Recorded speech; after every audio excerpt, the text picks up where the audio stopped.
What's up, guys? We got a special present for you today, or at least a nice present for me.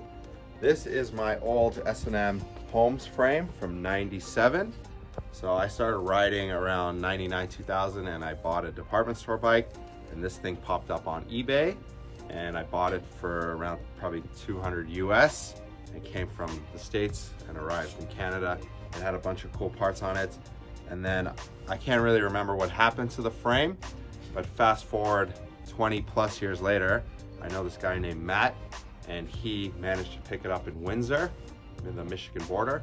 And the reason that I knew that it was my frame is because I painted my frame this color, and it had multiple coats of paint, and under a couple coats of paint, there was this color under it. And this is exactly how I had the frame back then. Shout out to Johnny D Customs for painting it up for me. One cool thing, I had an S&M badge on the front, just one of these. So I'm gonna throw that on too. So I'm gonna put this on the stand for you. Some cool things about this frame is it has a 3/8 dropout on the back. It has 990 mounts on the bottom, and it has a barrel to run through the frame, which is kind of cool. Otherwise, it has a 22.2 seat post, which is pretty old school. And then now I'm gonna go through some parts with you. Some of the stuff I had when I was younger, some of it I didn't. But these are the S&M Castillo bars. I found this free agent seat post laid back that will work nicely with it. I found some Primo V-grips, brand new. This is a pitchfork, S&M pitchfork, which I actually did ride back then, which is cool. I had something similar. This is an FBM sprocket. I had the one with the guard, but it will do the job for sure. This is something I always wanted when I was younger. This is the S&M sofa seat. So I picked this up over 10 years ago, and I've been saving it for if I ever found this bike again, and I did, so it's a perfect combo. These are also cool. I had these on my bikes in yellow, which is pretty cool. These are S&M 101 pedals, so that's gonna be a pretty cool addition. Look at that one, how much the paint is rubbed off. This is something else I had. Not sure if I had black or silver or red, but I had the redneck on my bike too. That's an OG redneck right there. I didn't have these on my bike, but they really remind me of the time. Those are poverty cranks. I'm sure if you lived in the US in the early 2000s, you most likely ran a poverty part. This company was owned by Dance Comp, so it was like a real budget brand, and they had some really interesting stuff. So we'll throw some poverty cranks on there. For wheels, I ran some Hoffman wheels back then. I don't know if I had it on the front or the back, but I managed to find a front. And this is just a generic 3/8 back wheel. And then I found some Primo Taj tires as well. I've been holding on to these for 10 plus years. So finally found a bike to put them on. I rode those tires a little bit later on, not at this time, but can't go wrong with anything Primo. So this is gonna be a really fun build, and I think you guys are gonna appreciate it. It seems like the mid-school stuff is coming back a lot. At the end of the video, we'll post a bunch of old S&M builds that we've done in the past. Let's get to the build.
What's up, guys? We finished up my 1997 S&M Holmes.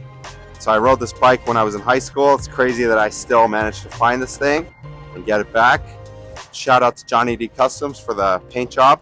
Let's, first of all, it has 3/8 dropouts, which is pretty cool. So that's what I was rocking back then. I was so young, I didn't really know anything else. So I kind of just transferred my department store bike parts onto this. Also, the brake is pretty cool, how the cable goes through the frame. You don't see that too often. So let's start with parts. Oh, I also slapped the S&M sticker on just because I had it on when I was younger. So we got Primo grips, brand new. We have just a generic lever, a yellow cable, steel bars, some red donuts. We have a OG redneck stem, which is pretty cool. I had that on my bike. Silver headset. We got OG pitchforks, which is cool. These are really rare, the Primo Taj tires. I've been collecting these for a long time. I had them and I've been waiting to put them on the perfect bike. Hoffman high roller wheel. I had that on my bike too, so I've been collecting that as well. Moving on to the middle, we have the S&M 101 pedals. Been holding on to these also for a long time. Poverty cranks for all you American guys. I'm sure you have some comments on those. You're going to love them. FBM sprocket, that's a classic. Just put a generic KMC chain. Hombre brake, definitely ran one of those back in the day. We got the Primo clamp. That was a classic. Probably had a Viking back then, but just wasn't able to get a hold of one. Layback seat post, and I've been holding on to this for many years.